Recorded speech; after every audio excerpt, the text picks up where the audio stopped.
선선해진 날씨에도 홀로 여름을 나고 있다는 한 사람. 62세 김혜경 씨를 만났습니다. 아우 힘들어. 아우. 온몸이 불타는 듯한 열감에 부채는 외출 필수품이 됐다는데요. 아우. 잠깐 걸었을 뿐인데도 온몸엔 땀이 가득 맺혔습니다.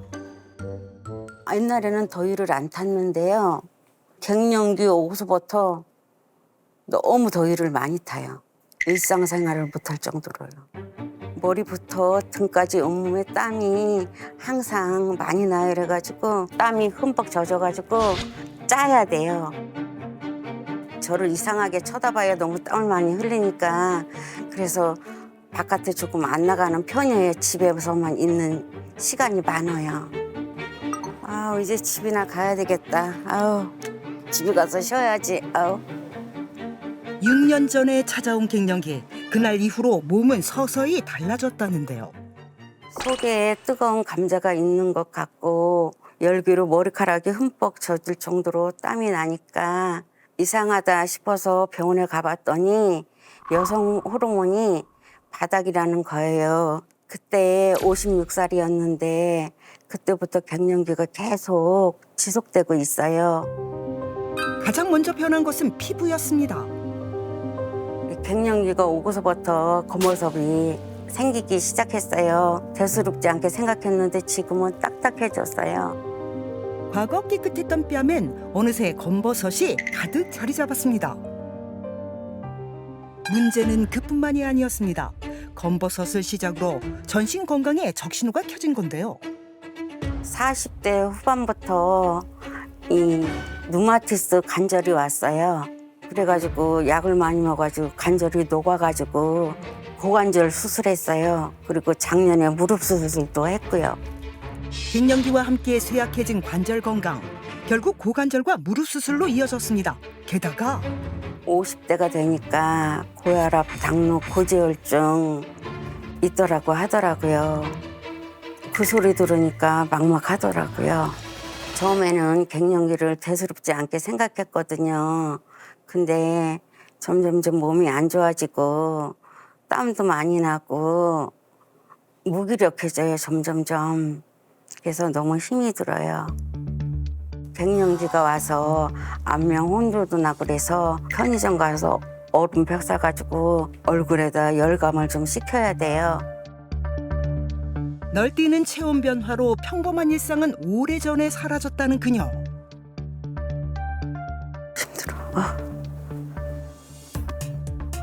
갱년기로 뚝 떨어진 체력과 무기력함이 그녀의 온몸을 짓누릅니다. 아우 다리야. 위에는 열이 너무 나고요. 밑에는 발이 너무너무 시려워요. 그래서 주무르는 거예요. 수시로 주무르고 잠잘 때도 발로다 이렇게 비벼가지고 이불 속에서 해요. 열 나라고요. 한여름처럼 뜨거운 상체와 얼음장처럼 차가운 하체. 아우 발 시려. 마치 뜨거운 온탕과 차가운 냉탕을 오가는 것 같다는데요. 밥이다. 갱년기 이후 달라진 것은 또 있습니다. 바로 배달 음식으로 끼니를 때우는 빈도가 늘어난 건데요. 몸이 해먹을 힘이 없고 그래가지고 이렇게 배달로 한 끼 때워요. 예전엔 직접 장을 보고 반찬을 해먹는 게 일상이었다는 애경 씨. 하지만 갱년기의 우울함과 무기력함은 식습관마저 바뀌게 했습니다. 또한 챙기는 약도 점점 늘어갔다는데요. 이거는 혈압약이고요. 당뇨약이고 요거는 고지혈증약이에요. 식사 후에도 어딘가 불편해 보이는 그녀. 화장실 좀 갔다 와야 되겠네요. 화장실을 다녀왔지만 복통은 나아지질 않습니다. 제가 소화가 안 될 때가 많아요. 어떤 때는 변비도 생기고 그래서 힘들 때가 많고 그리고 또 어떤 때는 설사를 또 해요. 그래서 좀 힘이 들어요. 몸무게 좀 한번 달아볼까? 그런데 그녀를 더 우울하게 만드는 건 또 있습니다. 바로 체중인데요. 살이 또 쪘네. 더 많이 쪘네. 어째 이거를. 자꾸 살만 찌네. 갱년기와 함께 10kg이 증가했다는 그녀. 체중을 빼기 위해 집안에서도 틈틈이 운동을 한다는데요. 이제 제대로 해볼까? 가만있어. 어떻게 했더라 아까?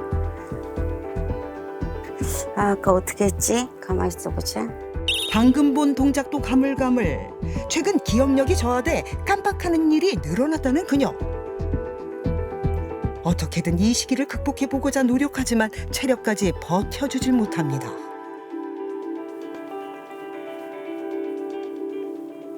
힘들어.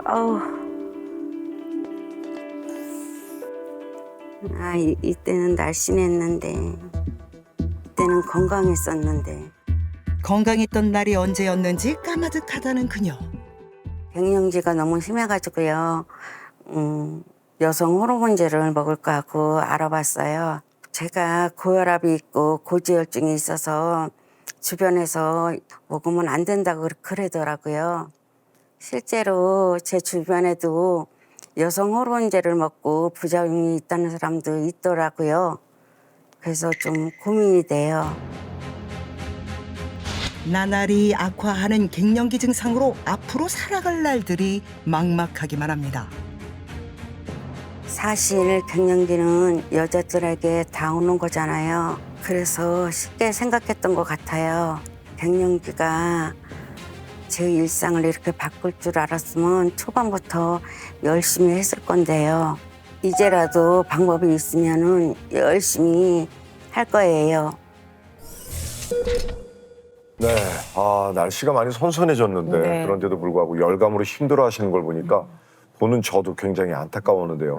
자, 그런데 궁금한 게요. 오늘 만난 사례자처럼 갱년기 증상이 이 60대에도 심할 수가 있는 건가요? 갱년기를 이제 우리가 초기에 관리하지 않으면 70대, 즉 80대에도 갱년기를 겪는 만성 갱년기에 시달릴 수 있다는 거죠. 야, 심각하네요. 실제로 국내 갱년기 증상을 겪는 연령별 비율을 보면 40대 약 43%로 갱년기 증상을 느끼고 서서히 줄어드는가 이렇게 싶다가 70대에 갱년기 증상을 겪는 비율이 다시 올라가는 것을 그러네요. 확인할 수 있습니다. 네.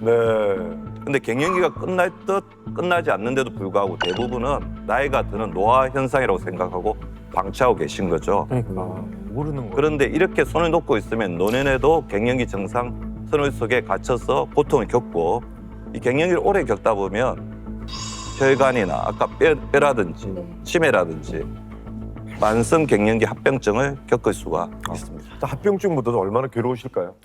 그러니까요. 근데 저는 이제 갱년기도 이 치료가 된다고 들었거든요. 그러면 이런 뭐 호르몬 치료나 이런 건 누구나 받을 수 있는 건가요? 네, 이 증상 완화를 위해선 여성 호르몬을 바깥에서 보충해주는 이 호르몬 대체요법이 가장 좋은 치료이겠죠. 근데 안타까운 사실은요, 갱년기 증상이 아주 심하다고 해서 누구나 다 이 치료를 받을 수 있는 건 아니에요.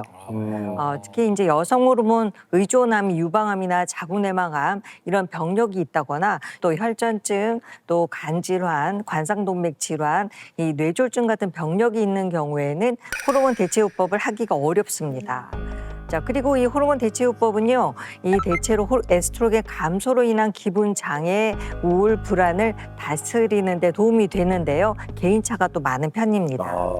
또한 어떤 보고서에 의하면 갱년기 완화를 위한 이 전신 호르몬 치료가 시작한 다음에 우울증 위험을 2배나 높인다는 보고도 있었다고 합니다.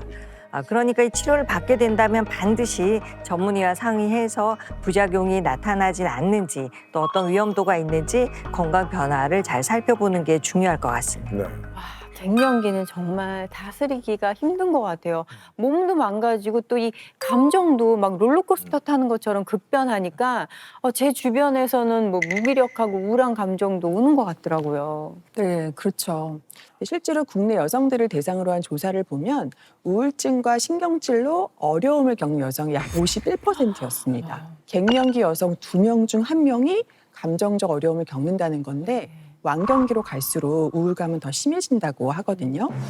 그런데 문제는 우울증이 높을수록 갱년기 증상이 심해지고 갱년기 증상이 많을수록 우울 증상이 높아진다는 보고가 있습니다. 게다가 우울증이 심할 경우에는 자칫하면 자살 충동으로 아이고. 이어질 수가 있으니까 갱년기 증상과 우울증을 절대 가볍게 보시면 안 된다는 거죠.